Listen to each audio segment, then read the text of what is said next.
Seja muito bem-vindo ao nosso canal de estudos bíblicos. Estamos seguindo com a nossa série sobre o livro de Atos, que fala sobre a igreja cristã primitiva. E hoje nós vamos chegar no capítulo 9, onde falaremos sobre o apóstolo Paulo, que ainda não havia se transformado em apóstolo Paulo, mas era Saulo, o perseguidor de cristãos. Importante você ter em mãos a sua Bíblia para lermos juntos algumas das passagens que usaremos no nosso texto de hoje. E também é importante nós orarmos ao nosso Deus para que Ele nos dirija nesse estudo. E eu convido você a fazer isso comigo nesse momento. Querido Deus, te agradecemos a oportunidade de estudarmos a Tua Palavra. Queremos te pedir que Tu nos orientes nesse estudo, que Tu nos ajudes a colocar em prática aquilo que viermos aprender. Abençoa cada um que nos acompanha. Em nome de Jesus. Amém. Nós vamos ler o nosso texto agora, mas antes eu lembro você de fazer a sua inscrição no nosso canal para você poder receber os posts, os anúncios das próximas gravações, ou dos próximos estudos, ou dos próximos assuntos que nós tivermos em nosso canal. É só você clicar aquele sininho e você estará inscrito e receberá automaticamente esses anúncios. Vamos lá, então, na nossa passagem bíblica. Nós estamos, como eu mencionei, no capítulo 9 de Atos, e nós leremos apenas 9 versículos. Eu recomendo que você leia o capítulo todo, mas nesse momento, para nós começarmos, vamos ler esses primeiros 9 capítulos, ou melhor, 9 versículos do capítulo 9. Vamos lá, então. Diz assim a palavra de Deus: Saulo, respirando ainda ameaças e morte contra os discípulos do Senhor, dirigiu-se ao sumo sacerdote e lhe pediu cartas para as sinagogas de Damasco, a fim de que, caso achasse alguns que eram do chamado caminho, tanto homens como mulheres, os levasse presos para Jerusalém. Enquanto seguia pelo caminho, ao aproximar-se de Damasco, subitamente uma luz do céu brilhou ao seu redor. Ele caiu por terra e ouviu uma voz que lhe dizia: Saulo, Saulo, por que você me persegue? Ele perguntou: Senhor, quem é você? E a resposta foi: Eu sou Jesus, a quem você persegue. Mas levante-se e entre na cidade, onde lhe dirão o que você deve fazer. Os homens que viajavam com Saulo pararam emudecidos, ouvindo a voz, mas não vendo ninguém. Então Saulo se levantou do chão e, abrindo os olhos, nada podia ver. E, guiando-o pela mão, levaram-no para Damasco. Esteve 3 dias sem ver, durante os quais nada comeu e nem bebeu. Desde a morte de Estevão, lá em Atos, no capítulo 8, conforme nós vimos em um estudo anterior, Saulo vinha perseguindo os judeus que passaram a acreditar que Jesus era o Messias. O sumo sacerdote em Jerusalém havia obtido das autoridades romanas delegação para punir judeus que eram vistos como ofensores religiosos do judaísmo por crerem em Jesus como o Messias. Saulo conseguira cartas do sumo sacerdote, que provavelmente era Anás ou Caifás. As cartas lhe davam autoridade legal para prender os discípulos judeus que acreditavam em Jesus como o Messias e que muitos deles haviam fugido de Jerusalém para Damasco por causa da perseguição que estava acontecendo. As autoridades de Damasco haviam se prontificado a cooperar com Saulo. Damasco ficava a cerca de 217 quilômetros de Jerusalém, na direção nordeste. Na época, a viagem entre essas duas cidades levava cerca de uma semana. Damasco ficava dentro da província romana da Síria e era uma das cidades que fazia parte da chamada Decápolis, um grupo de 10 cidades autônomas. Saulo achava que perseguir cristãos era um serviço que ele fazia a Deus. Sem dúvida, acreditava que estava seguindo o exemplo de outros israelitas zelosos que haviam se colocado contra a idolatria em Israel, tais como Moisés, Josué e Elias. A conversão dele e o seu chamado para pregar aos gentios foi um exemplo dos mais impactantes em termos de transformação de vida ocorrida no início da expansão da igreja. Pode-se afirmar também que esse foi um dos eventos mais importantes que Lucas registrou no livro de Atos. No capítulo 9 de Atos, Lucas chama nossa atenção sobre Saulo. Ele seria figura-chave na propagação do cristianismo em grande parte do mundo conhecido. Esse personagem, Saulo, judeu originário da cidade de Tarso, hoje Turquia, se tornaria o principal instrumento de Deus para levar o evangelho ao chamado mundo gentio. Lucas registrou a conversão e o chamado de Saulo para demonstrar o poder sobrenatural e a direção soberana de Deus no espalhamento do evangelho pelo mundo conhecido.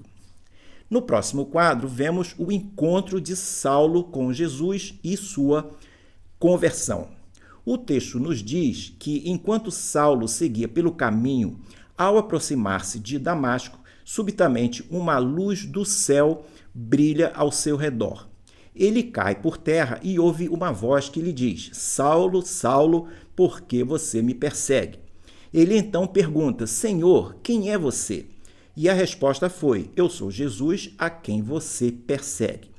Mas levante-se e entre na cidade, onde lhe dirão o que você deve fazer. Os homens que viajavam com Saulo pararam emudecidos.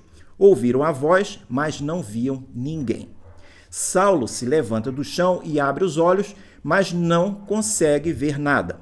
A luz intensa da visão que Saulo acabara de ter o cegou temporariamente. Seus companheiros tiveram que levá-lo a Damasco. Ele ficaria 3 dias sem ver, sem comer e sem beber. Existem outras passagens que nos dão informações adicionais sobre o que ocorreu. Por exemplo, Atos no capítulo 22, verso 6 e Atos no capítulo 26, verso 13. Essas passagens nos informam que esse encontro aconteceu por volta do meio-dia com o sol forte. O que cegou Saulo não foi o sol, mas uma efetiva revelação de Jesus para ele. O entendimento religioso de Saulo lhe dizia que aquela voz do céu deveria ser algo vindo de Deus. Mas a pergunta, por que você me persegue, deve tê-lo confundido. Isso porque, em seu entendimento, ele não estava perseguindo a Deus, mas, em vez disso, ele estava convencido de que suas ações eram para defender Deus e suas leis. Aquela revelação de Jesus chocou totalmente Saulo, que até então considerava Jesus um pretendente blasfemo ao trono messiânico de Israel. Aquela experiência estava lhe dizendo que Jesus era Deus, ou que estava com Deus no céu. Além disso, Saulo percebeu que, de alguma forma, Jesus também estava presente em seus seguidores, a quem ele, Saulo, estava perseguindo. Naquele momento, Jesus não o condena, mas lhe diz para entrar em Damasco. Lhe diz também que ele deveria esperar por novas instruções que ele, o Senhor, o daria. Nesse período, Saulo estaria cego, em jejum e em oração. A ironia disso tudo é que o homem que pretendia entrar em Damasco, cheio de fúria, com a missão de prender e matar, estava sendo conduzido pela mão, cego e indefeso. Aquele encontro seria muito mais do que uma alucinação ou um ataque de insolação. Na realidade, foi uma autêntica experiência de conversão, um milagre da graça de Deus. No próximo quadro, vemos os primeiros desdobramentos da conversão de Saulo. Atos, no capítulo 9, verso 10 a 19, nos informa que o Senhor aparece em visão a um judeu cristão morador de Damasco, de nome Ananias. E ele instrui Ananias para ir ver Saulo, que estava em uma casa orando. Ananias, de início, se mostra relutante, argumentando que Saulo era um homem perigoso, que havia vindo de Jerusalém e que estava em Damasco para prender cristãos. Mas Deus lhe explica que Saulo seria um instrumento escolhido para levar o nome de Deus a gentios e a todos, bem como aos filhos de Israel. Ananias então obedece ao Senhor e vai à casa onde Saulo estava. Ele impõe suas mãos sobre Saulo e possivelmente diz: Saulo, irmão, o Senhor Jesus, que apareceu a você na estrada, me enviou aqui para que você volte a ver e fique cheio do Espírito Santo. O que acontece é que o Senhor soberanamente preparou Ananias e Saulo com revelações para que, quando ele os reunisse, eles não tivessem dúvidas sobre o que estava acontecendo. Deus revelou a Ananias seu propósito para Saulo, a fim de reforçar a coragem de Ananias. Por sua vez, Deus revelou a Saulo que Ananias iria procurá-lo. O objetivo de Ananias não seria comissionar Saulo. O chamado ou comissionamento de Saulo veio diretamente do Senhor para ele, embora Ananias o tenha anunciado. A escolha de Ananias para essa tarefa deixou claro que Saulo de Tarso não dependia dos 12 apóstolos e que nenhum deles seria necessário para que Saulo recebesse o Espírito Santo. Aprendemos desse relato que Saulo recebeu o batismo do Espírito Santo no momento em que se converteu. Atos capítulo 9, verso 18 a 19, nos diz que Saulo volta a ver, é batizado na água, por imersão, certamente, e volta a se alimentar. Os versos 19 a 25 nos informam, por sua vez, que Saulo passa a pregar o evangelho nas sinagogas de Damasco, mas confundia muitos judeus que ainda não haviam entendido sua conversão. Alguns desses judeus incrédulos se organizam para matar Saulo. Ele sai de Damasco para uma região isolada da Arábia, onde fica por algum tempo. Sua saída, na realidade, foi uma fuga articulada por amigos judeus crentes que o colocam em um cesto e o descem aquele cesto pelo lado de fora da muralha da cidade, dado que os portões estavam sendo vigiados. O plano de Saulo era, em perseguir os cristãos em Damasco, tomara um rumo bastante estranho. Ele havia entrado na cidade cego e estava saindo escondido em uma cesta. Ele havia perseguido cristãos para prendê-los e até matá-los. Mas agora ele é que estava sendo perseguido. Ironicamente, os cristãos em Damasco que deveriam ser presos por ele para serem levados a Jerusalém eram aqueles que agora estavam salvando sua vida. Lucas incluiu esse incidente para provar a genuinidade da conversão de Saulo. Até certo ponto, após um certo tempo, Saulo retorna a Damasco e mais adiante volta a Jerusalém. Na realidade, 3 anos após sua conversão, possivelmente no ano 37 da era cristã. No próximo quadro, nós vemos como ocorre a recepção de Saulo em Jerusalém. Ele procura os crentes nessa cidade, mas não é muito bem recebido.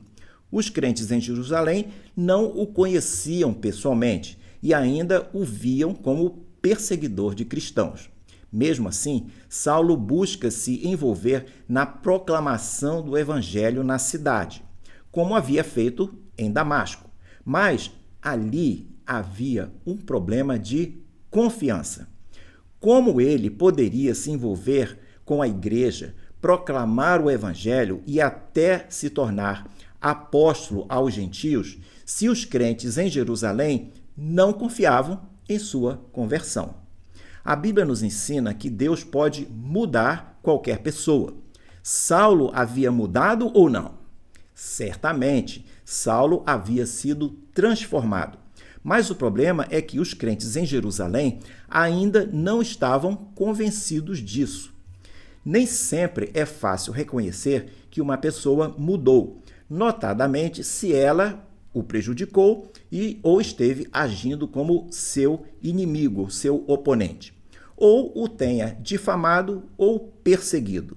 Por outro lado, o que fazer quando você muda, mas as pessoas ao seu redor duvidam de sua sinceridade e não admitem que você mudou?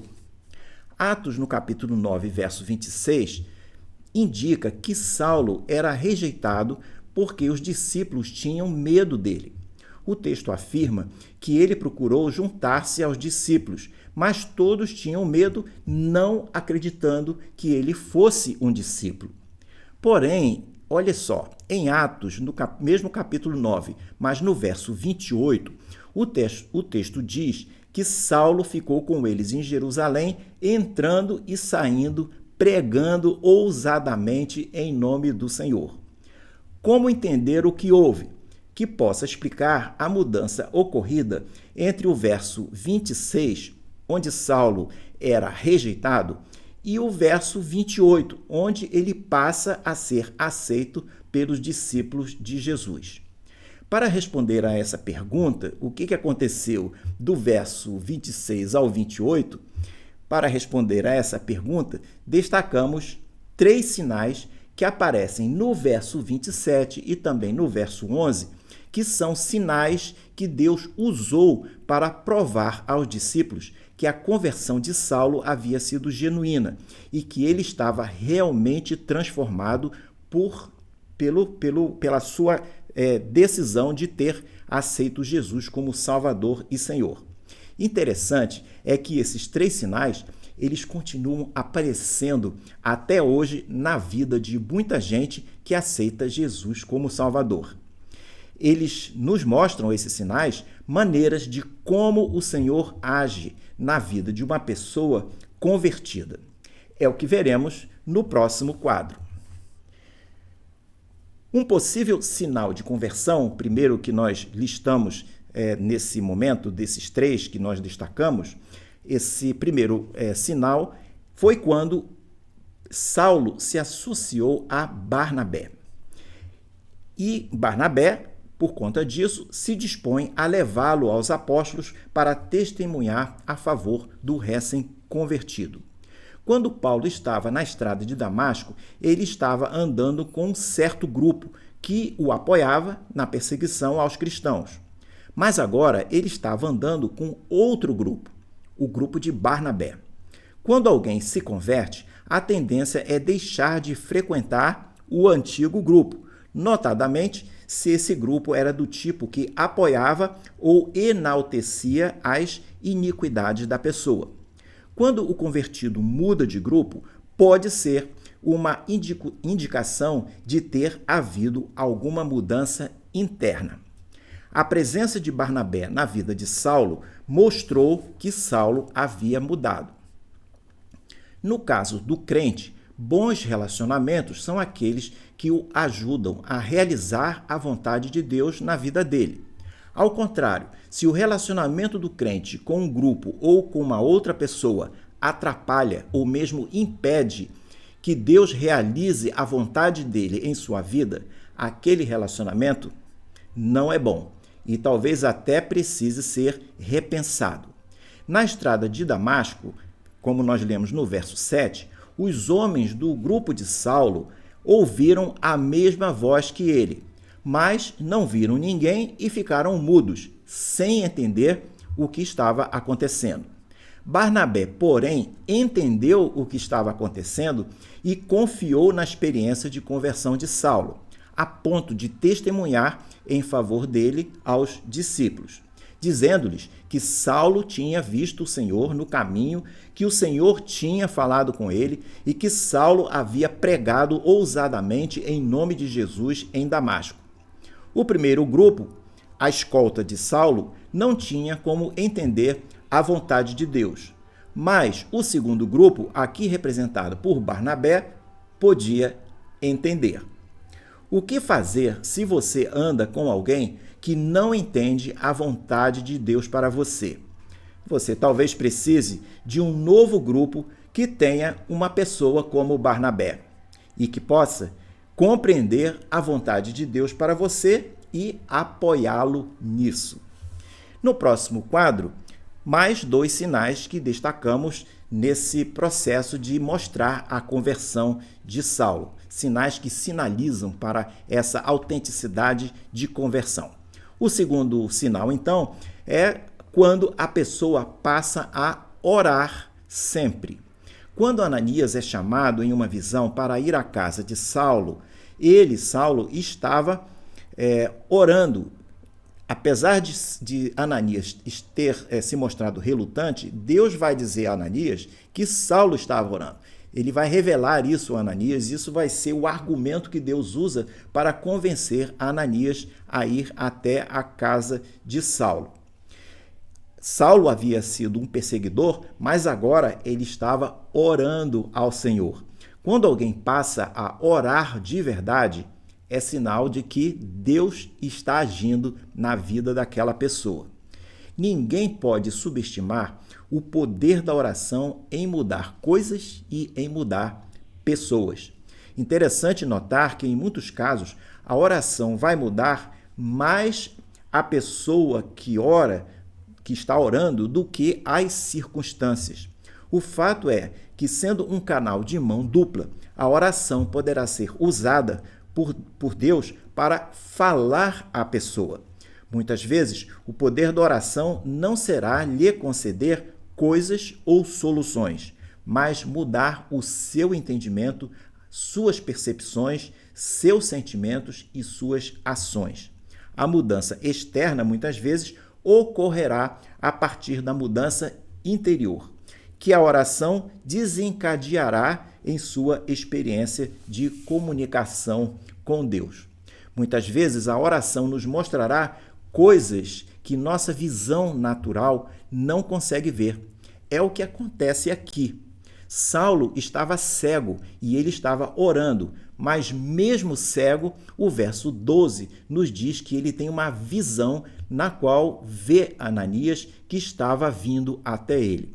Isso nos ensina que a oração muitas vezes nos mostrará coisas que nossa visão natural não consegue ver.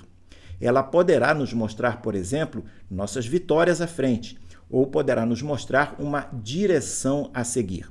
Saulo não entendia bem o que estava acontecendo, mas ele estava orando, e o Espírito de Deus começa a lhe orientar e lhe mostrar o que iria acontecer. Um terceiro sinal de conversão é quando a pessoa passa a falar sobre Jesus. Saulo ameaçava pessoas que seguiam Jesus, mas agora, em vez de continuar falando de perseguições, ele estava falando sobre Jesus. Quando alguém se converte, a pessoa tende a abandonar os assuntos e as coisas erradas e negativas que estiveram fazendo parte de sua vida. A pessoa passa a se interessar por outros assuntos, por coisas que edificam, em como se relacionar com Deus, como saber a vontade de Deus, como servi-lo. Saulo deixou suas críticas e negatividades para trás. O assunto dele passou a ser falar sobre Jesus e em como proclamar a palavra e como ajudar a ampliar o reino de Deus.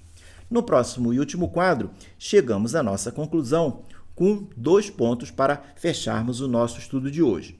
O primeiro ponto é que assumir sua dependência de Deus costuma ser também um sinal de conversão. Barnabé diz aos discípulos que Saulo, em sua experiência na estrada de Damasco, havia caído por terra quando viu a luz do céu e ouviu Jesus chamando seu nome. A tradição diz que ele caiu do cavalo, mas note que no texto bíblico não há menção a cavalo. Estudiosos defendem que o termo original grego para cair por terra tem o sentido de humilhar-se. Saulo não caiu por terra de forma involuntária, derrubada pelo cavalo, mas ele deve ter se colocado voluntariamente de joelhos em subordinação à voz que o chamava. Além de Saulo não mais andar com seu antigo grupo de perseguidores de cristãos, como vimos anteriormente, ele agora era alguém que se humilhava diante de Deus, pois ele se mostrou humilde no seu encontro com Jesus naquela estrada. Além disso, ele passaria os 3 dias seguintes sem conseguir ver, sem comer e sem beber. Saulo precisou ser levado até a cidade, onde teria que esperar Ananias, discípulo de Jesus, lhe impor as mãos para que ele pudesse voltar a ver.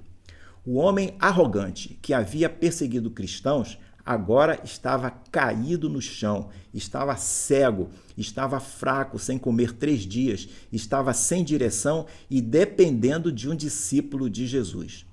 O que aprendemos aqui é que uma possível indicação de mudança é quando a pessoa reconhece sua dependência de Deus.